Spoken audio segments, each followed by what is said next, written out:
నమస్తే కళ్యాణ్ గారు. నమస్తే జయ గారు. కళ్యాణ్ గారు, చంటి అనే ఒక ఆయన మనకి మెయిల్ చేశాడండి.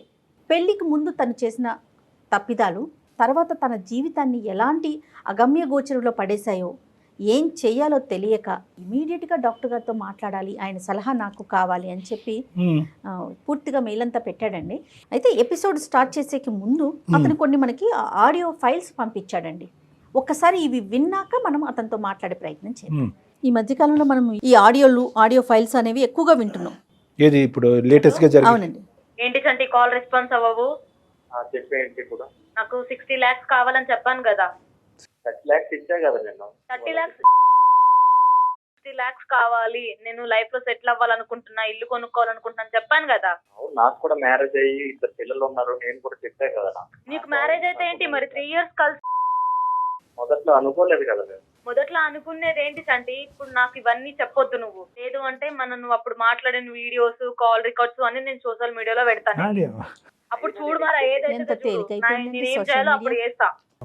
ఇచ్చా కదా నేను. ఇప్పుడు ఇవ్వమంటే నేను ఎక్కడ నుండి తెచ్చి? నాకు సంబంధం లేదు అవన్నీ, నువ్వేమైనా చేసుకో, నాకు మాత్రం నా పైసలు నాకు కావాలి అంతే. నా పైసలా? ఇంకొకటి కూడా ఉందండి, ఒక్క నిమిషం.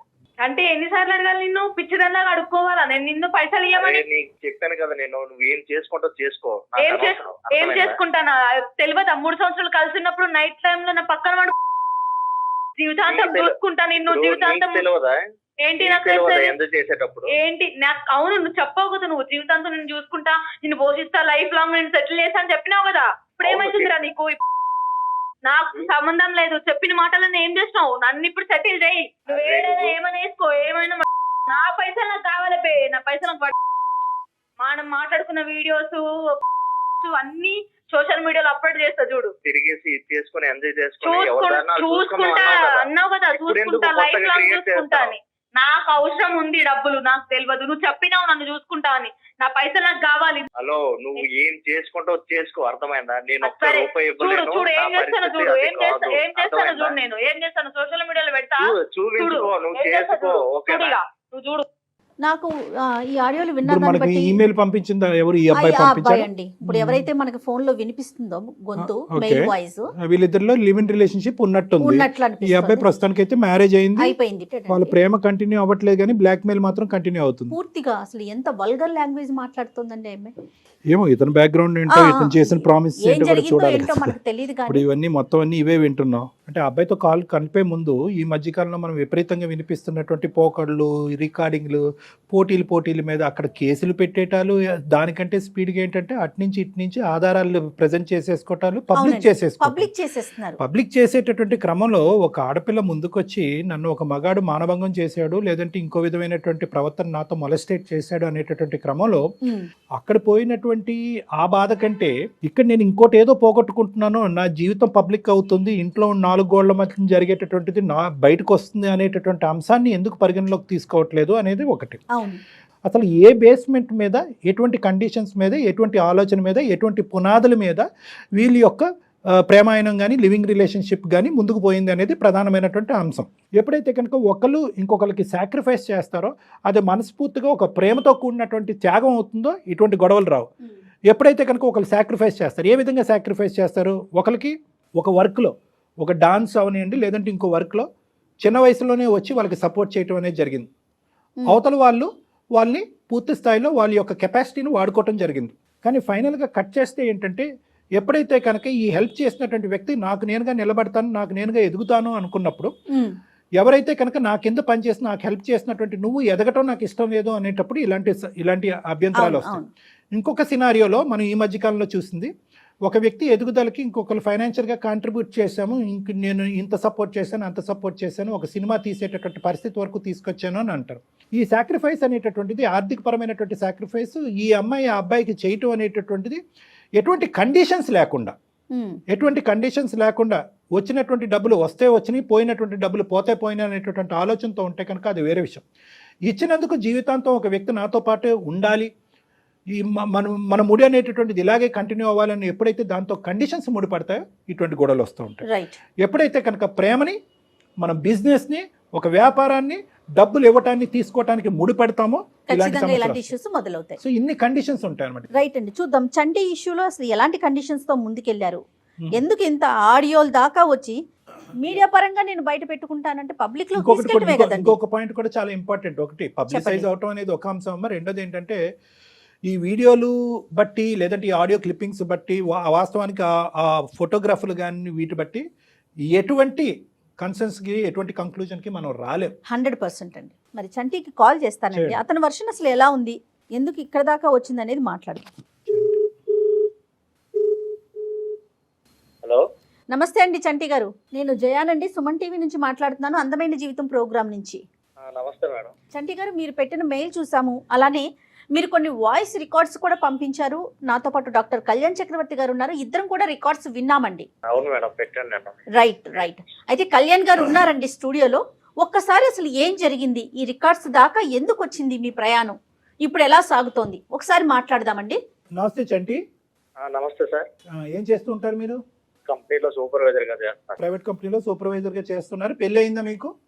పెళ్ళైంది సార్, నాకు ఒక 2 పిల్లలు సార్. నాకు పెళ్ళి అయింది, 2 పిల్లలు. ఎంతకాలం అయింది మీ మ్యారేజ్ అయ్యి? 5 years అయింది సార్. 5 years అయింది. హ్యాపీగానే ఉన్నారు? అరేంజ్డ్ మ్యారేజా? Arrange marriage sir. హ్యాపీగానే ఉన్నారు నాన్న? మేమిద్దరం హ్యాపీగా ఉన్నాం సార్. మేము వెరీ గుడ్. అది చాలా ఇంపార్టెంట్. ఈ కేసు ముందుకెళ్లే క్రమంలో అది పునాది, అది చాలా ఇంపార్టెంట్. మీ ఇద్దరు వరకు హ్యాపీగా ఉన్నారు, మీకు 2 చక్కటైనటువంటి పిల్లలు. అసలు మీకు వచ్చిన సమస్య ఏంటి? ఈ ఆడియో క్లిప్పింగ్స్ ఏంటి? ఆడియో క్లిప్పింగ్స్ లో మాట్లాడుతున్నటువంటి అటువైపు ఉన్న ఆడపిల్ల ఎవరు? ఆవిడ మా అంటే పాత గర్ల్ ఫ్రెండ్ సార్. నాకు చంటి, అసలు ఆ అమ్మాయి ఎక్కడ పరిచయం అండి మీకు? నేను వర్క్ చేసే దాంట్లోనే నాకు పరిచయం అయింది మేడం. ఇప్పుడు ఆ అమ్మాయి ఏమో నాకు ఫోన్ చేసి టార్చర్ పెడుతుంది సార్. నాకు నాకు ఇలా సెటిల్మెంట్ చేయి, నాకు అప్పుడు చేస్తానన్నావు కదా. కాదు, అసలు మీ అండర్స్టాండింగ్ ఏంటి? కాదు చంటి, మీ అండర్స్టాండింగ్ ఏంటి? మీరు మొదటి నుంచే ఒక ఫ్రెండ్స్ ఇన్ బెనిఫిట్ లాగా అంటే ఏదో అంటున్నారు కదా, ఈ మధ్యకాలం సరదాగా ఉందాము, 3 సంవత్సరాలు 2 సంవత్సరాలు ఉందాం, తర్వాత నీ దారి నా దారి అనుకునే బ్యాచా, లేదంటే ప్రేమించుకుని పెళ్లి వరకు తీసుకెళ్లే బ్యాచా? అంటే మేము లివింగ్ రిలేషన్స్ లోన మామూలుగా అంటే టైం పాస్ కోసం, కొంచెం ఎంజాయ్మెంట్ కోసం ఇలా అనేది మేము లివింగ్ రిలేషన్స్ అనేది చేసుకున్నాం సార్. మేము అంటే పెళ్లి అనే కాన్సెప్ట్ లేదు, పెళ్లి అనేది కాన్సెప్ట్ లేకుండా మేము లివింగ్ రిలేషన్స్ అనేది చేసుకున్నాం. కానీ ఇప్పుడు ఆ అమ్మాయి ఆ వంకతో అడ్డు పెట్టి ఇప్పుడు నాకు అంటే బ్లాక్ మెయిల్ చేస్తుంది సార్. నాకు అంటే మా సరదాలు మా కోసం అనుకుని మేము ఒక ఎంటర్టైన్మెంట్ కోసం అనేది మేము మూవ్ అయ్యాం సార్. అలా అందులో పెళ్లి అనే ప్రస్తావన ఎప్పుడన్నా వచ్చిందా? మరి ఎప్పుడన్నా పెళ్లి చేసుకుందాం అని చెప్పి ముందు పెళ్లి అనేది కాన్సెప్ట్ ఎప్పుడు రాలేదు సార్. రాలేదా? అంటే మేము ఏంటంటే అలా లివింగ్ రిలేషన్స్ లోనే అలాగే మేము ఒక అంటే సరదాల కోసం ఇది అనుకుని పెళ్లి కాన్సెప్ట్ అనేది ఎప్పుడు రాలేదు. పనికిరాని సరదాలు ఈ రోజు మన కొంపలు. ఎప్పుడైనా 3 years లోనే ఎవరి లైఫ్ వాళ్ళు చూసుకోవాలి, ఒక ఎంజాయ్మెంట్ ఒక ఎంటర్టైన్మెంట్ అనేది. సరే, ఎక్కడ నీ సైడ్ నుంచి అయితే మాత్రం ప్రామిస్ రాలే ఆ అమ్మాయికి, మన పెళ్లి నీ సైడ్ నుంచి రాలేదు, మనం పెళ్లి చేసుకుందామా ఫ్యూచర్ లో అనే మాట ఆ అమ్మాయి సైడ్ నుంచి కూడా రాలే? రాలేదు సార్. అంటే అక్కడ మోసం జరిగిందా లేదా అని ఆలోచిస్తున్నా. సరే, నీ వరకు వర్జన్ బానే ఉంది. ఈ అమ్మాయి ఎవరైతే ఉందో, ఎవరు నీ గర్ల్ ఫ్రెండ్, అమ్మాయి పేరేంటి? రమ్య సార్. రమ్యకి నీకు ఇలా పెళ్లి కుదిరింది, నేను పెళ్లి చేసుకోబోతున్నాను అనేది క్లియర్ కట్ గా నీ పెళ్లికి ముందు చెప్పాగా? చెప్పాను సార్ నేను. అలాగే నీ భార్యకి కూడా రమ్య అనేటటువంటి ఒక వ్యక్తి నా జీవితంలో గతంలో ఉందన్నది కూడా చెప్పారుగా? చెప్పాను సార్. సూపర్, ఓకే, అంతవరకు పర్లేదు, నో ప్రాబ్లం. రమ్యకి మ్యారేజ్ అయిందా? రమ్యకి మ్యారేజ్ అవ్వలేదు. మన కొంప అదే ముంచు. సరే, కాదు, విచిత్రం ఏంటంటే కనుక అబ్బాయికి పెళ్లి అయిపోయింది, ఈ అబ్బాయి పెళ్లి 5 years అయింది, అక్కడ ఆవిడ గారికి పెళ్లి అలానే ఉంది. అమ్మాయి తను వచ్చేసి నాకు ఒక 6 months నుండి టార్చర్ పెడుతుంది. ఈ అమ్మాయి ఒక 6 నెలల నుంచి ఇప్పుడు తెర మీదకి వచ్చింది. ఈ మధ్యలో ఎక్కడ కూడా మీకు కాంటాక్ట్ లేదు కదా? ఈ 5 years లో ఒక మెసేజ్ కానీ, నువ్వు ఎలా ఉన్నావురా, నువ్వు తింటున్నావు, పడుకుంటున్నావు, ఏది లేదు. ఆ అమ్మాయి ఫోన్ చేసి ఫస్ట్ మీటింగ్ లో ఏమంది? అంటే నాకు ఇల్లు కావాలి, నాకు లైఫ్ లో సెటిల్ చేయాలి, అమౌంట్ కావాలి అడుగుతాను సార్. నాకు ఇప్పుడు అసలు ఆ అమ్మాయి మళ్ళీ ఎందుకు బెదిరిస్తోంది? కేవలం తను ఏదో సెటిల్ అవ్వాలి అంతే, అంటే కమిట్మెంట్ ఏదో ఇచ్చారంటోంది కదా, నిజంగా మీరు ఆ విషయం మాట్లాడుకున్నారా? అంటే ఆ విషయం మాట్లాడుకున్నాం మేడం మేము, ఒక కమిట్మెంట్ అనేది. అంటే ఏం మాట్లాడారు మీరు? తన లైఫ్ లోన తనకి ఏమైనా కావాలి ఇదే అనుకుని, అంటే లగ్జరీ లైఫ్ కావాలి, తన లైఫ్ లో సెటిల్ అవ్వాలి అనుకుని మళ్ళీ నాకు డిస్టర్బ్ చేయడం అనేది స్టార్ట్ చేసింది సార్. నాకు అంటే ఈ అమ్మాయి మొదటి నుంచి కొద్దిగా అవసరాలకి సుఖాలకి ఎడిక్టా? అంటే లగ్జరియస్ లైఫ్ అని మీరు అన్నారు, మొదటి నుంచి ఈ అమ్మాయికి డబ్బులు ఇటువంటి వ్యసనం ఉందా? అప్పుడు బాగా ఖర్చు పెట్టేవాడు ఈ అమ్మాయి మీద? మొదటి నుండి ఉండేది సార్. అడిగేవా మరి? ఫోన్ కాల్ చేసినప్పుడు ఏం మహాతల్లి ఇప్పటికైనా పెళ్లి చేసుకోవచ్చు కదా, ఇంకా ఎందుకు పెళ్లి చేసుకోలేదు అని అడిగేవా? అది అడిగాను సార్ నేను. అంటే ఎందుకు ఇంకా మ్యారేజ్ చేసుకోవట్లేదు ఏంటి అంటే, నాకు ఇష్టం లేదు, నేను ఇంకా అంటే ఈ లైఫ్ నేను ఇంకా సాగదిస్తా, లగ్జరీ లైఫ్ అనేది ఉంటాను, నాకు నచ్చినట్టు నేను ఉంటాను అనేసరికి, సరే నీ ఇష్టం, నీ లైఫ్ అనేది ఎలా ఉండాలనుకుంటావో అలా ఉండనుకుని నేను కూడా సరే అనుకుని నేను ఇక నా అదే లైఫ్ అనేది నేను చూసుకున్నాను సార్. ఈ మధ్యలో ఆ అమ్మాయికి అయితే పెళ్లి అవ్వలేదు, కానీ మళ్ళీ నీలాంటి వాళ్ళు ఎవరైనా మధ్యలో లివింగ్ రిలేషన్షిప్స్ తో మొదలు పెట్టిందా మధ్యలో ఎక్కడన్నా? అదేమన్నా తెలిసిందా? అది కూడా ఏం లేదా? నాకు అదేం తెలియదు సార్. నీకు ఆ ఇన్పుట్ ఏం లేదు, కేవలం ఏంటంటే నువ్వు నాకు ఎంత అమౌంట్ కావాలని అడుగుతుంది. ఇందాక మేము కూడా విన్నాం, ఎంత అమౌంట్? 60 lakhs కావాలి సార్. 60 lakhs? అసలు ఏమన్నా అర్థం పర్థం 60. ఉండాలి బ్లాక్ మెయిల్ చేయడానికైనా. 60 lakhs ఎక్కడి నుంచి వస్తాయి, ఎక్కడి నుంచి ఊడిపడతాయి? లేదంటే నీకేమన్నా ఇంత ఆస్తులు అంత ఆస్తులు ఉన్నాయని ఏమన్నా చెప్పావా ఇంతకు ముందు? నీ కహాని అంతా బాగా తెలిసి అడుగుతుంది ఆ అమ్మాయి. నేను అవేం చెప్పలేదు కానీ సార్, నాకైతే 60 lakhs డిమాండ్ చేస్తే నేను దాంట్లో 30 lakhs అనేది ఎలానో అరేంజ్ చేసుకొని ఇచ్చాను సార్. ఇక నుండి అయినా ఇక 30 lakhs ఇచ్చారా మీరు ఆల్రెడీ? 30 lakhs ఆల్రెడీ 30 lakhs ఇచ్చా మేడం. ఇక నుండి అయినా లైఫ్ లో ఎలా అయినా సెటిల్ అయ్యి హ్యాపీగా ఉండు అనుకుని, ఇంకా నాకు డిస్టర్బ్ చేయకు, నాకు ఒక ఫ్యామిలీ ఉన్నది అనుకుని నేను మరీ చెప్పి అంటే నా ఆడియో నా వీడియో అనేది ఏదైనా ఉంటే నాకు ఇచ్చేయండి అని 30 lakhs వరకు నేను అరేంజ్ చేసి, నా స్తోమత వరకు నేను అరేంజ్ చేసి నేను ఇచ్చేసా సార్. ఇచ్చినా కంటిన్యూ అవుతుంది ఏంటి మరి? ఇచ్చినా కూడా తను ఇంకేం కావాలనుకుంటుందో, ఇంకేం కోరుకుంటుందో ఏమో, ఇంకా 10 రోజుల నుండి నాకు ఒకటే టార్చర్ చూపిస్తుంది సార్. నాకు నా పిల్లల దగ్గర నేను ఉండాలా, లేకపోతే నా లైఫ్ లో ఎలాగా, నాకు అసలు నా మైండ్ లో ఏమవుతుందో నాకే అర్థం అవ్వట్లేదు సార్. నేను డిప్రెషన్ లోకి వెళ్ళిపోతున్నాను నేను. నీది 10% డిప్రెషన్, మీ ఆవిడది 90% డిప్రెషన్. మా మహాతల్లిని తీసుకోవాలి అసలు, కాళ్ళు నరకయాతన చెయ్యిని తప్పుకు అనుభవిస్తుంది మహాతల్లి ఆవిడ. సరే అవన్నీ పక్కన పెట్టండి. ఆవిడ ఏంటంటే నీ పేరు రాసి చచ్చిపోతాను, నాకు ఇలా చేసావు అలా చేసావు అనుకుని ఒకటే టార్చర్ సార్ నాకు. నేను అసలు ఉండాలా లేదా అనేది నాకే ఆలోచనలు ఎక్కువ పెరిగిపోతున్నాయి. 30 లక్షలు ఇచ్చినట్టు నీ భార్యకి తెలుసా? 30 లక్షలు తెలుసు సార్ మా భార్యకి. నేను రైటింగ్ నాకు ముట్టింది, నేను నీకు సంబంధించినటువంటి విషయాలు ఏమి బయట పెట్టను అని ఏమన్నా ఇన్ రైటింగ్ ఇచ్చిందా? లేదు, రాయించుకోలేదు మేడం. అది కూడా రాయించుకోలేదు. కాదు, ఇప్పుడు ఇంకో 30 లక్షలు ఇవ్వడానికి రెడీ అయిపోయారా మీరు? లేదంటే ఇవ్వలేని పరిస్థితిలో మా దగ్గర ఇంకా 30 లక్షలు ఇంక ఇవ్వడానికి నా దగ్గర ఇంకేం లేదు, అయిపోయింది, ఊడి చేసే మొత్తం అంతా. సరే అదే సార్, మీరే ఇంకా నాకు న్యాయం చేయాలి సార్. ఇంకా నా స్తోమత వరకు నేను ఇచ్చాను. అవును, మరి ఆ అమ్మాయి మొదటి నుంచి ఈ అమ్మాయి కొత్తగా వచ్చినటువంటి వ్యసనం ఆలోచన అయితే కాదు. ముందు నుంచి ఈ అమ్మాయికి సంతోషాలకి, సుఖాలకి, డబ్బులకి బాగా అలవాటు పడింది. బాగా కొన్ని 3-4 సంవత్సరాల పాటు ఆ అమ్మాయిని ఉదయం నుంచి సాయంకాలం వరకు బాగా మేపావు.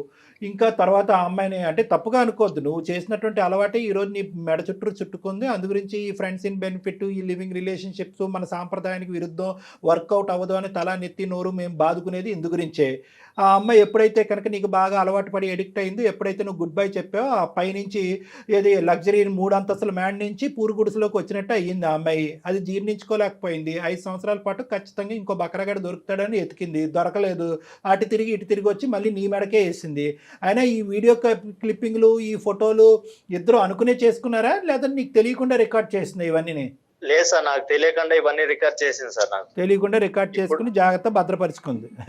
ఈ అమ్మాయికి ఇదేది కొత్త అలవాటు కాదేమో, పాత అలవాటే అన్నట్టు అనిపిస్తుంది. లేదంటే ఆ అమ్మాయి రికార్డ్ చేస్తుంది అంటే కనుక అప్పుడు ఏది వీళ్ళిద్దరు లివింగ్ రిలేషన్షిప్ లో ఉన్నప్పుడు అంటే కనుక ముందస్తుని ఈ అమ్మాయికి ప్లాన్ ఉంది. వీడు ఎప్పుడైనా చేతిలో జారిపోతే వీడి స్థానంలో, ఇతని స్థానంలో ఇంకో వ్యక్తి వస్తే కనుక సరే అంతే కదా. ఒకప్పుడు ఇతని స్థానంలో రాకపోతే కనుక నా బ్రతుకు తెరువు గురించో, లేదంటే సో కాల్డ్ నా సెటిల్మెంట్ గురించో మళ్ళీ ఇతని మెడకి నేను ఉరితాడు వేయాలంటే కనుక భద్రపరచుకోవాలని చెప్పి ఇది ప్లాన్ ఆఫ్ యాక్షన్ తోనే కదా ఖచ్చితంగా కళ్యాణ్ గారు. సో ఖచ్చితంగా అలవాటు ఉంది. ఇక్కడ ప్రధానంగా వచ్చేటటువంటిది ఏంటంటే, చెప్పేటటువంటి వ్యక్తి ఏం చెప్పాడు, వినేటటువంటి వ్యక్తి ఏం విన్నారు, వీళ్ళిద్దరి మధ్యన జరిగిన ప్రామిసెస్ ఏంటి, కండిషన్స్ ఏంటి, స్టార్టింగ్లో ఏమనుకున్నారు, ఒక 2 to 3 years తర్వాత ఏమనుకున్నారు, ఇరువైపులకు కానీ ప్రేమ కాకుండా వేరే సంబంధాలు వచ్చినప్పుడు ఏ విధంగా వాళ్ళిద్దరూ డిపార్ట్ అయ్యారు, ఎటువంటి కండిషన్స్ మీద డిపార్ట్ అయ్యారు, ఇద్దరు ఒకే ఆలోచనతో డిపార్ట్ అయ్యారా, స్మూత్గా డిపార్ట్ అయ్యారా, లేదంటే ఒక బాధతో ఒక ఇమోషన్తో డిపార్ట్ అయ్యారా.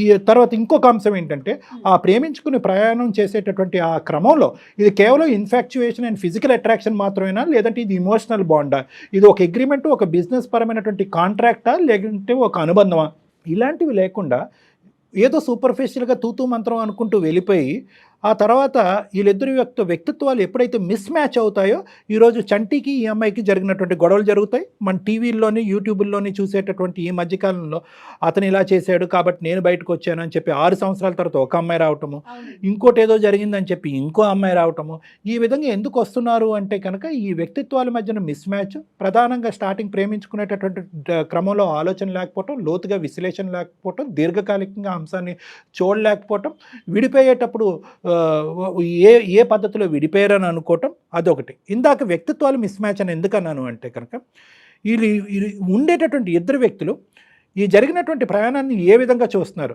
దాన్ని ఒక ప్రేమగా చూసారా, ఒక బిజినెస్ కింద చూసారా, ప్రేమ పెళ్లి కింద మారుతుంది అనుకున్నారా, ఒక కాంట్రాక్ట్ కింద చూసారా? అందులో ఏంటంటే మళ్ళీ మిస్ మ్యాచ్ ఎప్పుడు వస్తుంది అంటే కనుక ఒక ఎదుగుదలకి ఇంకొకళ్ళు ఎదుగుదలకి బాగోకి ప్రోత్సహించేటటువంటి విధంగా వాళ్ళ యొక్క ప్రేమాయణం ఉంటే కనుక ఈ గొడవ రాదమ్మా. అవునండి. ఎప్పుడైతే కనుక ఒకళ్ళు ఎదిగిపోతున్నారు ఇంకొకరిని అనగదొక్కుతున్నారు అనే పరిస్థితి వచ్చినా, ఎప్పుడైతే కనుక ఒకళ్ళు ఆర్థికంగా స్థిరపడ్డారు ఇంకొకరు వాడుకోబడ్డారు అనేటటువంటి ఫీలింగ్ వచ్చినా ఈ గొడవలు అవుతూ ఉంటాయి అన్నమాట. ఆ అమ్మాయి ఇప్పుడు మరి మీరు ఫోన్ కలిపితే మాట్లాడుతుందా?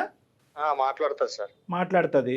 ఓకే. ఏంటి అతను చంటి ఏం ఎక్స్పెక్ట్ చేస్తున్నాడు? Point to be noted. ఏం ఎక్స్పెక్ట్ చేస్తున్నారు మీరు? అంటే మీ నుండి ఏదైనా నాకు న్యాయం కలగాలని నేను నా భార్య ఇద్దరం వల్ల కోరుకుంటున్నాం సార్. న్యాయం అంటే ఏంటండి? ఇప్పుడు ఆ అమ్మాయి మిగతా 30 లక్షలు అడుగుతుంది. ఆ 30 లక్షలు కూడా ఇచ్చేస్తే ముందు 30, ఇప్పుడు ఒక 30, 60 లక్షలు ఇంకా రామ్ నీ జోలికి రాను అని చెప్తుంది. మరి దానికి మీరు రెడీనా? లేదు మేడం, నా వల్ల అయితే కాదు మేడం. లేకపోతే నేను ఇంకా చచ్చిపోతానే గానీ నా వల్ల అయితే ఇంకా లేదు మేడం. ఉన్న స్తోమతాల్లో నేను ఇచ్చేసా. ఇంకా నా వల్ల అయితే ఇంకా అవ్వదు మేడం. రమ్యకి మీరు కాల్ కనెక్ట్ చేయండి. కనెక్ట్ చేసి మీరు మాట్లాడాక ఇట్లా మాకు అందమైన జీవితం ప్రోగ్రామ్ దాకా నేను వచ్చాను, ఇట్లా డాక్టర్ గారు ఉన్నారనే విషయం చెప్పండి. आपका कॉल होल्ड पर है, लाइन पर बने रहें या कुछ देर बाद कोशिश करें. హలో, ఏంటి సంటి పిచ్చిదానిలో అడుక్కోవాలని నిన్ను పైసలు ఇవ్వమని ఏం నాటకాలు పడుతున్నావా? నీకు చెప్పాను నా వల్ల కాదు. ఎన్నిసార్లు మెసేజ్ చేయాలి? ఏంటి నువ్వు చెప్పేది? ఆల్రెడీ నేను 30 లక్షలు ఇచ్చాను కదా. 30 లాక్స్ ఇస్తే మిగతా 30 లాక్స్ కూడా నీకు నేను ముందే చెప్పాను నా వల్ల కాదు, ఈ 30 లక్షలతోనే సరిపెట్టుకో అనుకుని నీకు నువ్వు చెప్పాను. 30 లాక్స్ నువ్వు అరేంజ్ చేసినప్పుడు ఇంకా 30 లాక్స్ నీకు అరేంజ్ చేయడం నీకేం కష్టమేం కాదు. అవును, నీకేమైనా నేను ఒప్పుకున్నాను. హలో, చేస్తా. నువ్వు ఇయ్యనంటే చెప్పు, నేను ఏం చేయాలో అది చేస్తా. నీకు నేనేమైనా అప్పున్నానా? లేకపోతే నువ్వు నాకేమైనా చెప్పావు కదా 3 years మనం రిలేషన్షిప్ లో ఉన్నప్పుడు ఏం చెప్పావు? నైట్ టైమ్ లో నా పక్కన వండుకొని నిన్ను సెటిల్ చేసే బాధ్యత నాది, లైఫ్ లాంగ్ నేను చూసుకుంటా చేసుకుంటా అని చెప్పావు కదా. ఇప్పుడు ఏమైంది నీకు? అప్పుడు మనం అవన్నీ మాట్లాడుకోలేదు కదా. మాట్లాడవు కదా, నా దగ్గర లేవా రికార్డ్స్ ఉన్నాయి? వినిపించాలా నీకు? పెట్టాలా? నీకు ఆల్రెడీ 30 లక్షలు ఇచ్చేటప్పుడే కదా నువ్వు నాకు అన్ని ఇచ్చేసావు కదా, చెప్పావు కదా ఆ రోజు. చెప్పాను కూడా. ఇచ్చినప్పుడు ఏం చెప్పాను? సగమే ఇచ్చాను. నువ్వు అమౌంట్ సగమే ఇచ్చావు కాబట్టి మిగతా అమౌంట్ సగం ఇచ్చేసి ఉన్నాయి నా దగ్గర. ఇంకా నీకు ఫార్వర్డ్ చేసింది నేను సగమే, ఇంకా సగం ఉన్నాయి నా దగ్గర. నువ్వు ఆ 30 లక్షలు ఇస్తే మిగతా నేను అప్పుడు తీసేస్తా. ఇవి ఆహా, ఇప్పుడు నేను ఒక్కనేనా లేకపోతే ఇంకెంత మందికైనా అలాగా బ్లాక్ మెయిల్ చేసుకుని ఇలాగా ఆటలాడిస్తున్నావా? ఏమనుకుంటున్నావు నా గురించి? ఇన్ని రోజులు నేను నీతోనే ఉన్నా. 3 years నీతో కలిసిన తర్వాత నేను మళ్ళీ ఎవరితో మాట్లాడలేదు, ఎవరితో రిలేషన్షిప్ లో పెట్టుకోలేదు. అనుకుంటున్నావా నీ ఇష్టం వచ్చినట్టు మాట్లాడితే పడతా అనుకుంటున్నావా నువ్వు? చూడు మళ్ళా ఏం చేశాను, సోషల్ మీడియాలో పెడతా, అన్ని టీవీలో ఛానల్స్ లో పెడతా. చూడు మళ్ళా నేను మాటలతో చెప్తే నీకు అర్థమైతే లేదు, చేతులతోనే చూపించాలి. హలో, మరి నాకు 5 సంవత్సరాలు అయ్యి పిల్లలు అయ్యి అప్పుడు కాకుండా మళ్ళీ నాకు ఇప్పుడు కొత్తగా టార్చర్ ఏంటి అంటున్నా? అవును, నువ్వు నన్ను చూసుకుంటానని చెప్పావు కదా. మళ్ళా నిన్ను చూసుకుంటాను. అవును, ఎప్పుడు చెప్పిన మాటే కదా. అంటే అప్పుడు నాతో కలిసి ఉండాలి, నాతో అనుకోమని చెప్పినావు ఆ మాటలన్నీ నువ్వు. ఇప్పుడు రిలేషన్స్ లోన మనము ఉండేటప్పుడు ఎన్నైనా చెప్తానబ్బా, ఇవంతా కాదు గాని అందమైన జీవితాల ప్రోగ్రామ్ ఉంది. ఆ ప్రోగ్రామ్ లోనే ఇవన్నీ తేల్చుకుందాం. నేను కాన్ఫిడెన్స్ కాల్ అనేది కలుపుతా. నా వల్ల ఇక కావట్లేదు, అర్థమైందా? ఇవన్నీ నాకు చెప్పకు. నాతో కలిసి ఉన్నప్పుడు వాళ్ళు చెప్తే లేదు, ఇంకా నా వల్ల కాదు. ఒక్కసారి లైన్ లో కలుపుతాను. ఆ మేడం కి సార్కి మాట్లాడు. ఆ తర్వాత ఇవన్నీ నేను మాట్లాడాను. లేదు, ఆల్రెడీ కాన్ఫరెన్స్ కాల్ కలిపేశాడు, మేము బ్యాక్గ్రౌండ్ లో ఉన్నాము. మేమేంటంటే నువ్వేవో ఇందాకటి నుంచి ఆ వీడియోలు అవేవో ఇస్తానంటున్నావు కదా, ఫస్ట్ సుమన్ టీవీలోనే మనం ప్రజెంట్ చేద్దాం, అది టెలికాస్ట్ చేద్దాము. మాకు పంపిస్తావా ఒక్కసారి అర్జెంటుగా? మాకు టీఆర్పీ కావాలి, నీ వీడియో క్లిప్పింగ్స్ కావాలి. సో అర్జెంటుగా నువ్వు మాకు పంపిస్తే కనుక మేము ఇప్పుడే లైవ్లో వేసేస్తాం ఇది. అందులో నువ్వు కూడా ఉన్నావు కదా, సూపర్ హిట్ అవుతుంది. అర్జెంటుగా పంపించు. నువ్వే ఇందాకటి నుంచి నేను పంపిస్తాను అంటున్నావు కదా, ఇంకెందుకు ఒక్క క్షణం కూడా వెయిట్ చేయకు. మా వాట్సాప్ నెంబర్ నీతో షేర్ చేస్తాం. అర్జెంటుగా పంపిస్తే కనుక ప్యారలల్గా నువ్వు ఒక యూట్యూబ్ వీడియో చూసుకో, లైవ్లో ఎంత అందంగా ఉన్నారో మీ ఇద్దరికి కనిపిస్తారు కదా, అది చూసుకుంటూ అప్పుడు మనం ప్యారలల్గా మాట్లాడుకుందాం. బాగుంటుంది మసాలా. ఒక్కసారి ఆలోచించు రమ్య, వీడియోలు పోస్ట్ చేస్తాను, పబ్లిక్ చేస్తానంటున్నావు. ఆ వీడియోలో నువ్వు లేవా? నిన్ను బ్లర్ చేసుకొని అతన్ని మాత్రం చూపిస్తావా? ఇదేనా నీ వ్యాపారం? అంటే వీడియోలు రికార్డ్ చేయటము, దాన్ని బ్లర్ చేయటము, దాన్ని ఎడిట్ చేయటము, మగవాళ్ళని బ్లాక్మెయిల్ చేయటము, డబ్బులు వసూలు చేయటం అనేది ఇది కొత్తగా జరిగినటువంటి అంశము చంటితో ఒక్కడితోనే జరిగిందని మేము ఎలా నమ్మాలి? అసలు చంటి నీకేం ప్రామిస్ చేశాడు? అసలు ఆ 3 సంవత్సరాల పాటు మీ ఇద్దరు జరిగిన ప్రయాణం ఏంటో చెప్పు, నీ వర్జన్ చెప్పు. సార్ 3 years మేము కలిసి లివింగ్ రిలేషన్షిప్ లో ఉన్నాం సార్ మేము. ఓకే. అయితే తను నాకు మాట ఇచ్చాడు, లైఫ్ లాంగ్ నేను చూసుకుంటాను, నేను సెటిల్ చేసే బాధ్యత నాది అని. ఏది పెళ్లి చేసుకుని సెటిల్ చేస్తా అన్నాడా? పెళ్లి చేయకుండా నువ్వు సెటిల్ అయ్యేటట్టు చూసుకుంటా అన్నాడా? పెళ్లి అనే ప్రస్తావన ఉందా లేదా? అసలు సెటిల్మెంట్ ఏంటి? పెళ్లి లేదు సార్, మేమిద్దరం ఎవరు పెళ్లి ప్రస్తావన తీసుకురాలేదు సార్. 3 years కలిసి ఉన్నాము. ఎంత ఆదర్శవంతులు. నేను తనతో మాట్లాడాను, కాల్ జస్ట్ నార్మల్ గా అడిగాను సార్, ఇట్లా నన్ను సెటిల్ చేస్తా అన్నావు కదా, నన్ను సెటిల్ చెయ్యు, నేను ఇప్పుడు సెటిల్ అవ్వాలనుకుంటున్నాను, నాకు ఒక ఇల్లు కావాలి, నాకు 60 lakhs కావాలి, నువ్వు ఇయ్యు అని చెప్పి అడిగాను సార్. కదమ్మా, ఇప్పుడు అతను పెళ్లి చేసుకోను అంటే నాకు కొంత క్లారిటీ కావాలి తల్లి. ఇక్కడ ఎవరి తప్పు అనేది ప్రధానంగా, ఇప్పుడు ఇందాక నువ్వు అన్నావు నా దగ్గర ఆడియో రికార్డింగ్, మిగతా రికార్డింగ్లు నాకేం అక్కర్లేదులే, కానీ ఒక్క రికార్డింగ్ గురించి అయితే మాత్రం నేను ప్రస్తావన చేస్తాను. అదేంటంటే కనుక మీరిద్దరూ ఆ కమిట్ అయ్యి బెడ్ మీద ఉండేటటువంటి సమయం సందర్భంలో పెళ్లి చేసుకోవాలి అనే ప్రస్తావన రాలేదంటున్నారు. అంతవరకు నువ్వు అదే అంటున్నావు, అతను అదే అంటున్నారు. సో పెళ్లి చేసుకుంటాను అన్నాడు, మోసం చేశాడు అనేటటువంటిది ఇతరత్ర కార్యక్రమాల్లో మేము వినేటటువంటి గొడవ ఇక్కడ లేదు, అంతవరకు క్లియర్. కానీ ఆ కంఫర్ట్ జోన్లో ఉన్నప్పుడు అతను నీకు, రమ్య నేను నిన్ను పెళ్లి చేసుకోను కానీ నిన్ను సెటిల్ అయితే చేస్తాను అని అయితే ప్రామిస్ చేశాడమ్మా నీకు? చేశాడు సార్, చేశాడు. కానీ నీకు ఉద్యోగం ఉంది కదమ్మా, అతను నిన్నెందుకు సెటిల్ చేయాలి? నాకు అర్థం కావట్లేదు. పెళ్లి కానప్పుడు, కలిసి లేనప్పుడు చేస్తే ఎలా నమ్ముతావు? అలాంటప్పుడు కలిసి ఉండాలి కదా, మరి ఎందుకు విడిపోయారు? నన్ను సంతోష పెడుతున్నప్పుడు, నేను నిన్ను సుఖ పెడుతున్నప్పుడు ఆ కార్యక్రమంలో నువ్వు ప్రతి సందర్భంలో నాకేంటంటే నా సెటిల్మెంట్ గురించి మాట్లాడావు, దానికి సంబంధించినటువంటి ఆడియో రికార్డింగ్ కూడా ఉంది. ఎప్పుడైతే నీకు పెళ్ళి అయ్యిందో అది విస్మరించావు, నీ ప్రామిస్ బ్రేక్ చేసావు అన్నట్టుగా ఈ అమ్మాయి మాట్లాడుతుంది. అంతేనా రమ్య? అవును సార్. ప్రామిస్ చేసాడే అనుకో తల్లి, ఎలా నమ్ముతావమ్మా? అతనికి బరువు బాధ్యతలు ఉండవా? పాత గర్ల్ ఫ్రెండ్కి ఇంకా ఆ అమ్మాయిని సుఖపెడుతూ, ఆ అమ్మాయిని సంతోష పెడుతూ, ఆ అమ్మాయిని సెటిల్ చేసే కార్యక్రమంలో ఉండాలా? అతను ఉద్యోగం చేసుకోడా? భార్య పిల్లలు ఉండరా? లేదు సార్, ఇవన్నీ నాకు సంబంధం లేదు. కానీ తను నాకు ఇవ్వాల్సిన 60 lakhs ఇచ్చేస్తే 30 ఇచ్చాడు సార్, ఇంకా రిమైన్ 30 lakhs ఇవ్వాలి. ఏం కాదు, నీ 30 కూడా అడిగి తిరిగి ఇవ్వాలి. అవన్నీ తర్వాత మాట్లాడదాం. డిమాండ్ చేస్తున్నావు ఏంటి? అసలు నువ్వు డిమాండ్ చేసేటటువంటి హక్కు ఎవరు ఇచ్చారు? పాపం ఆ బాధితురాలు ఏమీ తప్పెరగినటువంటి ఆ అమ్మాయి ఈ రోజు 2 పిల్లల్ని వేసుకుని ఆ అమ్మాయి నలిగిపోతుంది. కింద మీద పడుతూ మొత్తం ఇల్లంతా ఊడ్చి, బ్యాంకులన్నీ ఊడ్చి, బంగారం తాకట్టు పెట్టి 30 లక్షలు నీకు ఇస్తే ఇంకో 30 చాలదు, ఇంకో 30 కావాలని నువ్వు అడుగుతున్నావా? ఇప్పటి వరకు వాళ్ళిద్దరే ఉన్నారు, ఇప్పుడు మొత్తం పెద్ద సైన్యం ఉంది. అసలు నీకు ఏం అన్యాయం జరిగింది కాబట్టి నువ్వు డిమాండ్ చేస్తున్నావు? ఎటువంటి ప్రామిస్ చేసి అతను నేను ఏమైనా చీటింగ్ చేశాడా? చీటింగ్ చేసినందుకు పారితోషికంగా, పరిష్కారంగా నువ్వు డబ్బులు అడుగుతున్నావా? అది కూడా కాదు అని నువ్వు అంటున్నావు. అది కూడా కాదు, అతను నన్ను ఎప్పుడు చీట్ చేయలేదు, కేవలం ఏంటంటే సెటిల్ చేస్తా అన్నాడు. నీ సెటిల్మెంట్కి ఎక్కడన్నా దాహం తీరే అవకాశం ఉందా? నీకు 100 కోట్లు ఇచ్చినా సెటిల్ అవుతావు నువ్వు? ఇటువంటి ఆలోచన ఉండేవాళ్ళు అసలు అతను నిన్నెందుకు సెటిల్ చేయాలి? నీ ఉద్యోగం ఏమైంది? నీ చదువు ఏమైంది? ఏ ఉద్యోగం లేదు, ఏ చదువు లేదు. ఇదే నా వ్యాపారం అంటారా? ఇదేనా నీ వ్యాపారం? సార్ ఏంటి సార్ మీరు అలా మాట్లాడుతున్నారు? మరి అంతే అంటానమ్మా. అసలు మీ ఇద్దరి మధ్యన లివింగ్ రిలేషన్షిప్ లో ఉన్నప్పుడు, పెళ్లి అనే ప్రస్తావన లేనప్పుడు అసలు నువ్వు ఎందుకు రికార్డింగ్లు చేసుకుని భద్రపరుచుకున్నావు? ఎటువంటి ఉద్దేశం ఉంటే కనుక భద్రపరుచుకుంటారు? అది రేపొద్దున ఎప్పుడో వాడాలి, నాకు డబ్బులు అవసరమైనప్పుడు వాడాలి అనేటటువంటి ఉద్దేశంతోనే కదా నువ్వు భద్రపరుచుకున్నావు. అతను సెటిల్ చేస్తాను లేదు అనేటటువంటి మాట తీసి పక్కన పెట్టు. ఇక్కడ నలుగురు అడిగేటటువంటి ప్రధానమైనటువంటి అంశం ఏంటంటే, మీ లివింగ్ రిలేషన్షిప్లో ఎటువంటి కమిట్మెంట్స్, ఎటువంటి కండిషన్స్, ఎటువంటి మ్యారేజ్ లేనప్పుడు అసలు సెటిల్మెంట్ అనేటటువంటి పదం ఎందుకు వస్తుంది? నువ్వు ఎందుకు ఈ రికార్డింగ్స్ తీసుకుని, ఈ పదే రికార్డింగ్స్ తీసుకుని భద్రపరుచుకున్నావు? సార్ తన జీవితమే అంతే సార్, తను ఇలాగే ట్రాప్ చేసుకుని ఇలాగే ఇది చేసుకుంటుంటా సార్. మరి అది తెలిసినప్పుడు నువ్వు ఎందుకయ్యా పెద్ద గొప్ప? తను అంతే సార్. చంటి ఇష్టం వచ్చేది మాట్లాడితే నేను ఊరుకుంటాను అనుకుంటున్నావా ఏంటి? అమ్మా ఒక్కటి, ఇక్కడ రమ్య జాగ్రత్తగా ఆలోచించు. ఇక్కడ మీ ఇద్దరి మధ్యన ఎటువంటి కమిట్మెంట్ లేదు. ఒక సంతోషాలు సుఖాలకు పోయి పెద్దలకు తెలియకుండా ఒక పచ్చి చండాలమైనటువంటి పని చేశారు. ఇటువంటి పనులు చేసే వాళ్ళందరికీ కూడా నేను ఇదే చెప్తాను. ఎందుకంటే అంత సానుకూలంగా సాఫీగా జరిగినంత కాలం ఏమీ ఉండదు. ఇది వెనుదిరిగి అందులో ఒక వ్యక్తిత్వం మనకి వెనకాత నుంచి వెన్నుపోటు పొట్టించేటటువంటి ప్రయత్నం జరిగితే కనుక అంతా కూడా బజారిపోతుంది. అదే జరుగుతుంది. ఇక్కడ నేను ఒకటే చెప్తున్నాను రమ్య, ఇక్కడ ఎటువంటి కండిషన్స్ లేవు, ఎటువంటి వాగ్దానం లేవు, ఎటువంటి ప్రామిసెస్ లేవు. నువ్వు ఏంటంటే కనుక ఇతను మంచితనాన్ని అవనియండి, ఇతను అమాయకత్వాన్ని అవనియండి, అప్పుడు వాడుకున్నావు, మళ్ళీ వాడుకోవాలని చెప్పి 5 years తర్వాత వచ్చావు.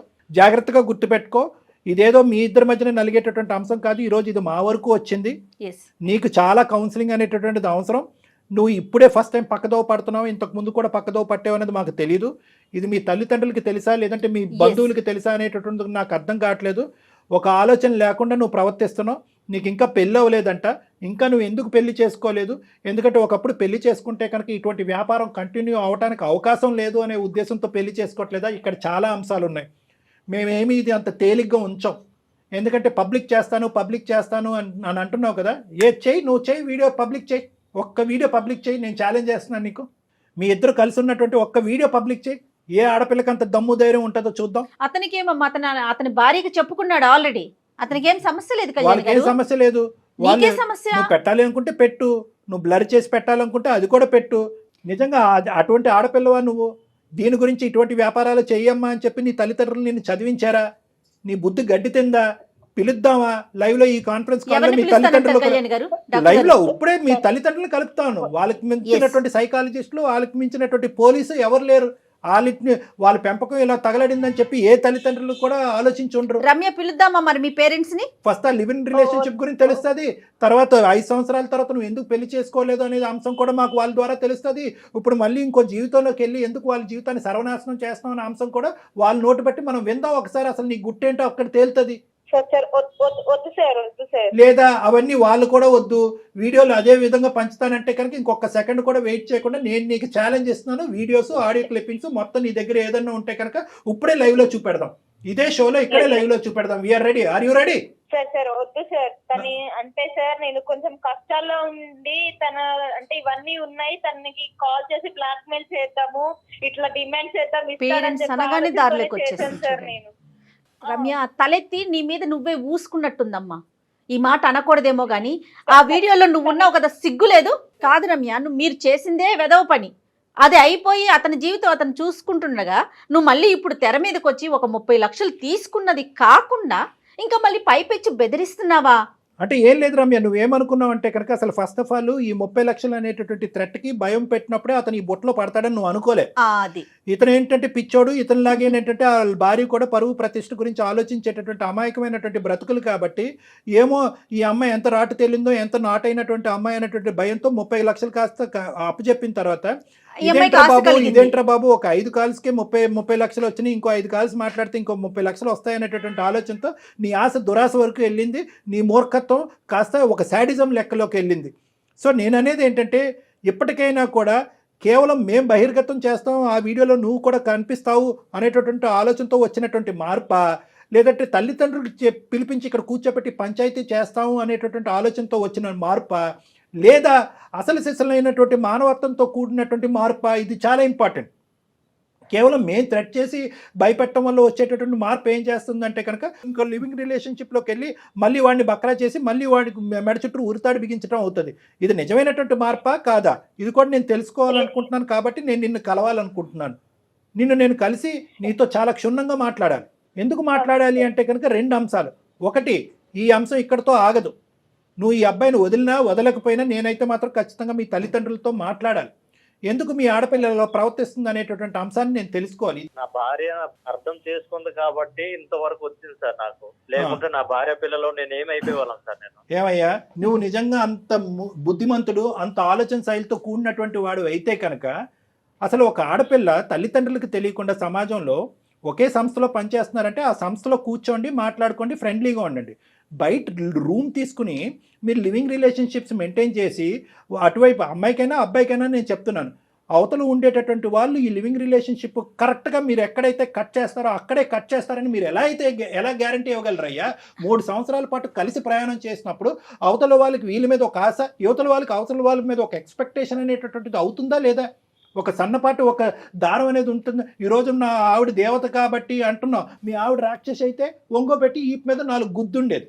నిజంగా ఈ అమ్మాయికి ఏంటంటే బహిర్గతం చేసేటటువంటి ఆలోచన లేదు కాబట్టి 1కి 10 సార్లు ఫోన్ చేసి నేను పెట్టేస్తా అంటుంది. ఇంకో అమ్మాయి అయితే కనుక ఈ మధ్యకాలంలో టీవీల్లోని వీడియోల్లోని పదే చూస్తున్నాం కదా, ఛానల్స్లో వెళ్ళి పెట్టేస్తున్నారు ఏకంగా.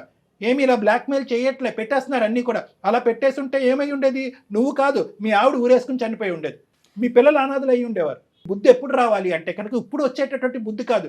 ఎప్పుడైతే కనుక నువ్వు రమ్య ఒక కథను మొదలు పెట్టారు చూడు, ఆ అమ్మాయి వాళ్ళ తల్లిదండ్రులకు తెలియకుండా, సమాజానికి తెలియకుండా మీరు భార్యాభర్తల్లాగా వ్యవహరిస్తూ ఒక లివ్ ఇన్ రిలేషన్షిప్ అనే ఒక గాడిద గుడ్డు ప్రయాణం మొదలు పెట్టారు చూడు, అప్పుడు మీ అందరికీ బుద్ధి ఉండాలి. దయచేసి ఇమీడియట్గా 30 లక్షలు ఎటు పోలేదు, నువ్వు ఆల్రెడీ తీసుకున్న 30 లక్షలు ఎటు పోలేదు అని అంటున్నావు కదా, ఈ నెక్స్ట్ 1 అవర్లోనే అతనికి ఆర్టీజీఎస్ కానీ ట్రాన్స్ఫర్ కానీ చెక్ కానీ ఏదో ఒకటి ఇవ్వాలి. అది కూడా మేము మానిటర్ చేస్తాము. ఏదో ఇక్కడ తూతూ మంత్రంగా ఈ 2 కాల్స్ మాట్లాడేసి 35 లక్షలతో నువ్వు పటాయిస్తే కనుక మేము ఊరుకునేది లేదు. ఎందుకంటే మొత్తం నీ సిస్టమ్ అంతా కూడా మేము ట్రాక్ చేస్తాం. నువ్వు ఎక్కడ పోతున్నావు పోలీస్ కంప్లైంట్ కూడా ఇవ్వడానికి మేము వెనకాడం. సో ఇమీడియట్గా 30 lakhs వెనక్కి ఇచ్చేసి అతని నెంబర్ నువ్వు బ్లాక్ చేయి, నీ నెంబర్ అతను బ్లాక్ చేస్తారు. మీ ఇద్దరి మధ్యన ఎటువంటి కాంటాక్ట్ ఫ్యూచర్లో ఉండటానికి లేదు. మీరు డెఫినెట్గా డాక్టర్ గారిని కలవాల్సిందేనండి. నేను ఈ ఎపిసోడ్ అయిపోయినాక మీకు కాల్ బ్యాక్ చేస్తాను. బాబు నువ్వు కూడా రా అయ్యా, ఒకసారి వచ్చి నువ్వు కూడా నాతో కలు. కలిసి రామాకండి అయ్యా, ఇద్దరు విడివిడిగా రండి. నువ్వు కూడా విడిగా రా నాతో, నేను నీతో కూడా మాట్లాడాలి. మళ్ళీ ఓకేనా? అదొక దరిద్రం. ఓకే సార్, సరే థ్యాంక్ యూ సార్. సార్. మీరు కాబట్టి ఇంత చాలా ఓపిక్గా, అంటే నెంబర్ ఆఫ్ కేసెస్ చూస్తారు కదా కళ్యాణ్ గారు, మీరు ఇట్లానే ఉంది జనరేషన్ అంతా, యూత్ అంతా ఇట్లానే ఉందని అనిపిస్తుందేమో కానీ నాకు అసలు అతని కన్నా కూడా అమ్మాయి మీద ఎక్కువ కోపం వస్తూ ఉందండి. అంటే అంటే నేను చూపిస్తాను అందులో నువ్వు ఉన్నావు కదా, ఆ మినిమం సెన్స్, నేనున్నా పర్వాలేదు, అదేగా ఆలోచన, తనున్నా పర్వాలేదా? ఇప్పుడు చూసేది ఏంటంటే అమ్మ, చాలా సందర్భాల్లో ఇప్పుడు బయట కూడా చూసేటటువంటి వాటిల్లో ఏంటంటే ఆ ఈగో ఏ లెవెల్ వరకు వెళ్ళిపోతుంది అంటే కనుక, ఆ ఈగో ఏ లెవెల్ వరకు వెళ్ళి ఆ విశ్లేషణ శక్తి అనేటటువంటిది పోయి, నా పరువు పోయినా పర్లేదు పక్కన వాళ్ళు పరువు పోవాలి, ఆ విధంగా నేను రివెంజ్ తీసుకోవటం అనేటటువంటి ముఖ్యమైనటువంటి ఉద్దేశంతో వెళ్తున్నటువంటివే ఇవన్నీ కూడా. రివెంజ్ నాకు కావాల్సింది నాకు కాకుండా వేరే వాళ్ళకి పోతుంది. ఎక్కడైనా చూడండి, అంతకుముందు ఒక డాన్స్ డైరెక్టర్ సంబంధించినటువంటి అంశం చూడండి, లేదంటే మొన్న ఇంకొక ఎవరో యూట్యూబర్ సంబంధించినటువంటి అంశం అవనివ్వండి, నాకు కానటువంటిది వేరే చోటకు పోతుంది. నువ్వు 10 చూపెడితే నేను 12 చూస్తాను అనేటటువంటి ఈ ప్రచండ సోషల్ మీడియాని బేస్మెంట్ తీసుకుని చేసేటటువంటి ఒక పనికిరాని యుద్ధం కింద. అవును కళ్యాణ్ గారు, కానీ ఎటు పోతున్నాం, మన సమాజం ఏంటి, రేపు రోజున మన పిల్లలకి మనం ఏం అందిస్తున్నామని కూడా ఆలోచించట్లేదు కదా డాక్టర్ గారు. జయ గారు ఆలోచన అనేది చేయట్లేదు కాబట్టి ఈ దరిద్రం మనం చూస్తున్నాము. ఇక్కడ ఏంటంటే రమ్యకి ఎందుకంటే స్పీడ్గా మనం మాట్లాడలేం, ఎందుకంటే ఆమె సింపుల్గా కట్ చేసేసి ఆ ఆవేశంతో నిజంగా పబ్లిసైజ్ చేసేసి అనుకోండి, మొత్తం అందరికీ పీకలు తెగిపోతాయి. సో కాబట్టి ఏంటంటే ఆ అమ్మాయిని ఫస్ట్ ఆఫ్ ఆల్ మనం ఇమోషనల్గా ట్రాప్ చేసి పేరెంట్స్ని ఇన్వాల్వ్ చేసి ఇలా జరుగుతుందమ్మా అనేటటువంటి విధంగా చెప్తే కనుక ఏమీ లేదు. సింపుల్గా చెప్పాలంటే రమ్య అనేటటువంటి ఆడపిల్ల సుఖాలకి సంతోషాలకి ఈజీగా షార్ట్ కట్ పద్ధతిలో జీవితాన్ని ముందుకు పంపించేటటువంటి విధంగా ఆ అలవాటు పడింది. ఆ అలవాటు నుంచి ఆ అమ్మాయికి, ఆ ఎడిక్షన్ నుంచి ఆ అమ్మాయికి విముక్తి కలిగిస్తేనే ఈ సమస్యకి పూర్తి స్థాయి పరిష్కారం ఉంటుంది. లేదంటే చాలా మంది ఈ ఉచ్చులో చిక్కుకోవడానికి అవకాశం ఉంటుంది. రైట్ కళ్యాణ్ గారు, మాట్లాడదామండి. అమ్మాయితో మీరైతే పర్సనల్గా మాట్లాడాల్సిన అవసరం 100% ఉంది. ఆ అమ్మాయితోనే కాదండి, చంటితో కూడా మాట్లాడాలి డాక్టర్ గారు. రైట్ అండి, నమస్తే. Thank you. ముకుంద జ్యువెల్లర్స్ మొట్టమొదటి ఫ్యాక్టరీ అవుట్లెట్ ఇప్పుడు కూకట్పల్లి, కొత్తపేట్, సోమాజిగూడ మరియు ఖమ్మంలో.